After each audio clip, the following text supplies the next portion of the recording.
السلام علیکم ورحمۃ اللہ تعالی وبرکاتہ۔ آج میں آپ کو ایک ایسی صورت کے بارے میں بتانے والا ہوں جس کو پڑھنے کے بعد آپ کے گھر سے غربت ایسے دور ہو جائے گی جیسے کہ آپ نے کبھی غربت کو دیکھا ہی نہ ہو۔ آپ اس صورت کا ورد کریں گے، اس صورت کو انشاءاللہ تعالی اپنی زندگی میں شامل کریں گے اور آپ روزانہ اس کو پڑھیں گے تو اس کی بے شمار برکتیں، اور یہ وہ صورت ہے جس کے بارے میں آقائے دو جہاں حضور سرور کونین صلی اللہ تعالیٰ علیہ وسلم نے ارشاد فرمایا کہ جو اس صورت کو پڑھے گا کبھی بھی اس کے گھر میں فاقے کی یا غربت کی نوبت نہیں آ سکتی۔ جو اس صورت کو اپنے بچوں کو یاد کرائے، اپنے بچوں سے کہے کہ اس کو پڑھنا، تو اس صورت کی برکت سے کبھی بھی اس کے گھر میں غربت نہیں آ سکتی۔ صرف ایک صورت ہے اور دن میں صرف ایک بار آپ کو پڑھنا ہے۔ اس کے پڑھنے کی برکتیں، اس کے پڑھنے کی فضیلتیں آپ دیکھیں گے کہ صرف ایک صورت کو دن میں ایک بار پڑھنے کی اتنی بڑی فضیلت ہے۔ میرے آقا نے ارشاد فرمایا کہ جو اس کو پڑھے گا کبھی بھی اس کے گھر میں فاقے کی نوبت نہیں آئے گی۔ تو آپ جانتے ہیں کہ نبی پاک صلی اللہ تعالیٰ علیہ وسلم کا قول کتنا مضبوط قول ہے، اور تمام سنی مسلمانوں کا یہ عقیدہ ہے کہ سرکار دو جہاں حضور سرور کونین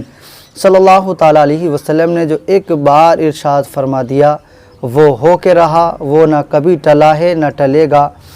میرے آقا نے جو ارشاد فرما دیا وہ کل بھی ہوتا تھا، اور جس کے لیے آنے والے وقت کے لیے ارشاد فرما دیا وہ آنے والے وقت میں بھی ہو کے رہے گا۔ یہ ہمارا اور آپ کا عقیدہ ہے۔ آئیے میں آپ کو بتاتا ہوں وہ صورت کون سی ہے اور کس وقت میں آپ کو پڑھنا ہے۔ ایک مرتبہ حضرت عبداللہ ابن مسعود بہت زیادہ بیمار ہوئے۔ اس کی دلیل کے لیے میں آپ کو یہ نبی پاک صلی اللہ تعالیٰ علیہ وسلم سے انہوں نے جو سنا وہ میں آپ کو بتا رہا ہوں۔ ایک مرتبہ حضرت عبداللہ ابن مسعود بہت زیادہ بیمار ہوئے، اپنی آخری سانسوں کو لینے لگے، آخری ایام گزر رہے تھے ان کے۔ ایسے وقت میں وقت کے خلیفہ حضرت عثمان غنی ان سے ملنے پہنچے۔ حضرت عثمان غنی نے ارشاد فرمایا، آپ جانتے ہیں کہ جس گھر میں صرف ایک شخص کمانے والا ہو اور وہی بیمار ہو جائے تو پھر آپ اس گھر کا حال اچھی طرح سے جان سکتے ہیں، کیونکہ آپ بھی اپنے گھر کی ضرورتوں کو پورا کرتے ہوں گے، تو آپ کو پتہ ہوگا کہ اگر جس گھر میں ایک ہی شخص کمانے والا ہو اور وہی بیمار ہو جائے تو اس گھر کا کیا حال ہوتا ہے، یہ آپ جانتے ہیں۔ اور حضرت عبداللہ ابن مسعود اس صحابی رسول کا نام ہے کہ جن کے پاس کوئی بھی بیٹا موجود نہ تھا، جن کو اللہ تبارک و تعالیٰ نے کوئی بیٹا نہیں عطا فرمایا تھا، بلکہ ساری کی ساری بیٹیاں، اور کچھ روایتوں میں آتا ہے کہ آپ کے پاس 11 بیٹیاں تھیں اور ایک بھی بیٹا نہ تھا، ساری بیٹیاں تھیں۔ اور دیکھیں کہ جس کے گھر میں ایک بھی بیٹا نہ ہو اور 11 بیٹیاں جس گھر میں کھانے والی ہوں، اور صرف ایک حضرت عبداللہ ابن مسعود کمانے والے ہوں، اور ان کی بھی طبیعت خراب ہو جائے تو آپ سمجھ سکتے ہیں کہ ان کے گھر کا کیا حال ہوگا۔ حضرت عثمان غنی جیسے ہی ان کے پاس پہنچے خیر و عافیت کے لیے، تو آپ نے جانے کے بعد دیکھا کہ طبیعت بھی ناساز ہے اور گھر میں تمام بیٹیاں ہیں، تو آپ نے اس حالات سے، کچھ روایتوں میں یہ آتا ہے کہ آپ نے کچھ دینار وغیرہ کی تھیلیاں وغیرہ دیں، اور کچھ میں یہ آتا ہے کہ حضرت عثمان غنی نے آپ سے پوچھا، اے عبداللہ ابن مسعود، ایسا کرو میں آپ کو سرکاری خزانے سے کچھ رقم دے دیتا ہوں، آپ ان کو اپنے ضرورت میں استعمال کر لینا۔ حضرت عبداللہ مسعود نے کہا کہ میری تو زندگی کا آخری وقت چل رہا ہے، مجھے آپ کی رقم کی یا آپ کے پیسے کی کیا ضرورت ہے، مجھے آپ کی رقم کی کوئی ضرورت نہیں ہے، میں تو اس دنیا کو خود ہی چھوڑ کر کے جا رہا ہوں، آپ اس پیسے کو کسی اور کو دے دیں۔ مگر حضرت عثمان غنی رضی اللہ تعالیٰ عنہ نے ارشاد فرمایا کہ اگر اس پیسے کی آپ کو ضرورت نہیں ہے تو اس پیسے کی آپ کی بیٹیوں کو تو ضرورت ہے، آپ اپنے لیے نہ لیں، کم از کم اس کو اپنی بیٹیوں ہی کے لیے لے لیں۔ تو حضرت عبداللہ ابن مسعود نے کہا تھا کہ عثمان غنی آپ کی قول کا، آپ کے فرمان کا میں بہت دل سے شکریہ ادا کرتا ہوں، مگر مجھے آپ کے پیسے کی ضرورت نہیں ہے، کیونکہ میں نے ایک مرتبہ نبی پاک صلی اللہ تعالیٰ علیہ وسلم کی بارگاہ سے سنا تھا، میں نے ان کی زبان سے سنا تھا، میرے آقا نے ارشاد فرمایا کہ جو دن میں ایک مرتبہ سورہ واقعہ کی تلاوت کرے گا اس کے گھر میں کبھی بھی فاقہ نہیں ہوگا، کبھی بھی فاقے کی نوبت نہیں آئے گی۔ حضرت عبداللہ ابن مسعود کہتے ہیں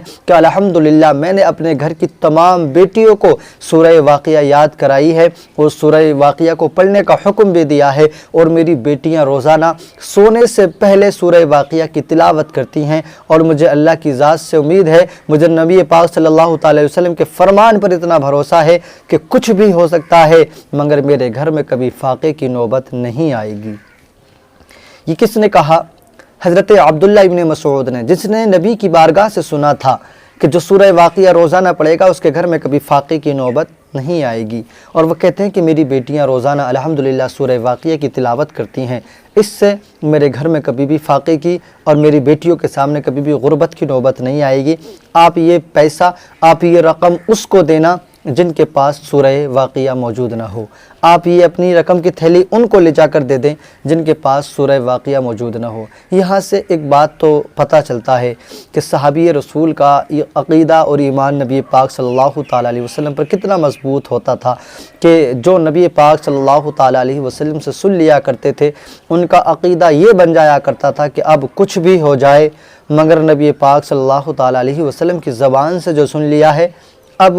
اپنی زندگی کا مقصد یہی رہے گا کہ بس اس بات پر عمل کیا جائے۔ ایک ایک بات کو آپ ایسے سنتے تھے اور اس پر ایسے عمل کرتے تھے جیسے کہ پتھر کی لکیر ہوتی ہے نا، آج کی اپنی اس زبان میں کہا جاتا ہے کہ میری زبان پتھر کی لکیر ہے، جو بول دیا جائے گا وہ بدلا نہیں جائے گا، میں نے وعدہ کر لیا تو کر لیا ہے۔ مگر آج تو بہت فراڈ چل رہا ہے، آج کل تو لوگ کہہ کچھ دیتے ہیں کر کچھ لیتے ہیں، مگر نبی پاک صلی اللہ تعالیٰ علیہ وسلم کے صحابیوں سے یہ ثابت ہوتا ہے کہ صحابی رسول نے جو بھی نبی پاک صلی اللہ تعالیٰ علیہ وسلم سے سنا اس پر ایسا عمل کر کے دکھایا کہ زمانے والوں کے سامنے وہ ایک مثال بن گیا، اور یہی حضرت عبداللہ ابن مسعود کا دستور رہا کہ انہوں نے سورہ واقعہ اپنے تمام بچیوں کو یاد کرا دیا اور پڑھنے کا حکم دیا۔ آپ سے بھی میری التماس ہے، گزارش ہے کہ آپ بھی اپنے اپنے گھروں پر اپنے بیٹوں سے، اپنی بیٹیوں سے خود اور تمام لوگ بھی سورہ واقعہ کی تلاوت کرنے کا حکم دیں اور کہیں کہ دن میں کم از کم ایک مرتبہ ضرور سورہ واقعہ پڑھیں، خاص کر تو رات کے وقت میں عشاء کی نماز پڑھنے کے بعد آپ جب سویا کریں تو باوضو ہو کر ایک مرتبہ سورہ واقعہ کی تلاوت کر کے سویا کریں۔ اس وقت میں پڑھنے کی اپنی ایک الگ فضیلت ہے، اور جو رات کے وقت میں سورہ واقعہ پڑھ کر سو جائے کبھی اس کے گھر میں فاقے کی نوبت نہیں آیا کرتی ہے۔ تو آج بھی لوگ جو ہے دولت کے لیے بے انتہا پریشان ہیں، آج بھی لوگ جو ہے پیسے کے لیے بے انتہا پریشان ہیں، غربتیں آج ہمارے گھروں میں اس قدر دستک دے چکی ہیں کہ ہم غربت سے پریشان ہیں، کماتے تو ہیں، دولت تو اکٹھا کرتے ہیں، محنت تو کرتے ہیں، مزدوری تو کرتے ہیں، مگر پیسہ اکٹھا ہی نہیں ہو پا رہا ہے، فاقے کی نوبت نہیں ہے تو غربت کی نوبت ضرور ہمارے گھروں میں آ گئی ہے۔ تو اس لیے جو حضرات بھی پریشان ہیں میں نے سوچا کہ لائیے یہ 2-3 رکوع کی ایک ایسی صورت میں آپ کو بتا دوں تاکہ آپ اس کو پڑھ لیں، اور پڑھنے کے بعد اپنی تمام پریشانیاں، اپنے گھر کی تمام غربت، اپنے گھر کی تمام الجھن سے آپ چھٹکارا پا لیں۔ الحمدللہ آپ سورہ واقعہ کی تلاوت کریں، میں بھی الحمدللہ روزانہ سورہ واقعہ کی تلاوت کرتا ہوں، آپ لوگ بھی اس کا ورد کریں، اس کا عمل کر لیں، انشاءاللہ تعالی دنیا و آخرت کی تمام برائیوں سے بچیں گے، اور گھر میں خاص کر فاقہ، گھر میں خاص کر غربت کی اگر بات ہے تو انشاءاللہ تعالی اس کے پڑھنے سے آپ کے گھر کی غربت جاتی رہے گی، آپ کے گھر کی فاقہ کشی جاتی رہے گی۔ اس لیے دوستو آپ سے میری بڑی محبتوں کے ساتھ گزارش ہے کہ آپ کے جتنے بچے ہیں آپ سب سے یہ تلقین کہیں، آپ کے بچے پورا دن فون پہ لگے رہتے ہیں، آپ کے بچے پورا دن ادھر ادھر کی باتوں میں لگے رہتے ہیں، اگر 10 سے 5 منٹ اگر آپ کے بچے قرآن مجید کی اس صورت کو پڑھ لیں گے تو قسم خدا کی گھر میں وہ برکتیں نازل ہوں گی، گھر میں وہ رحمت خدا نازل ہوگی کہ تمام لوگ آپ پر رشک کریں گے کہ یہ کماتا بھی ہے تو اس کے گھر میں برکت بھی رہتی ہے، یہ کماتا بھی ہے تو اس کے گھر میں پیسہ بھی رہتا ہے۔ تو آپ انشاءاللہ تعالی اس پر عمل کریں اور دیکھیں آپ کی زندگی کتنی خوشحال اور کتنی پیسے والے امیروں کی طرح آپ کی زندگی گزرتی ہے، کیونکہ یہ کسی دنیا دار کا فرمان نہیں، یہ میرے نبی پاک صلی اللہ تعالیٰ علیہ وسلم کا فرمان ہے۔ اور زمین پھٹ سکتی ہے، آسمان گر سکتا ہے، دنیا کا نظام درہم برہم ہو سکتا ہے، مگر نبی پاک صلی اللہ تعالیٰ علیہ وسلم کی زبان سے جو نکلا وہ کبھی رد و بدل نہیں ہوتا، وہ ہمیشہ ایک اٹل فیصلہ رہتا ہے۔ اس لیے آپ اس پر عمل کریں، انشاءاللہ تعالیٰ مجھے بھی، آپ کو بھی، سب کو اس پر عمل کی توفیق عطا فرمائے۔ کہنے سننے سے بھی زیادہ مولا ہم سب کو اس پر عمل کرنے کی توفیق عطا فرمائے۔ انشاءاللہ تعالیٰ پھر ملیں گے کسی ایک اور نئے ویڈیو کے ساتھ، تب تک کے لیے خدا حافظ۔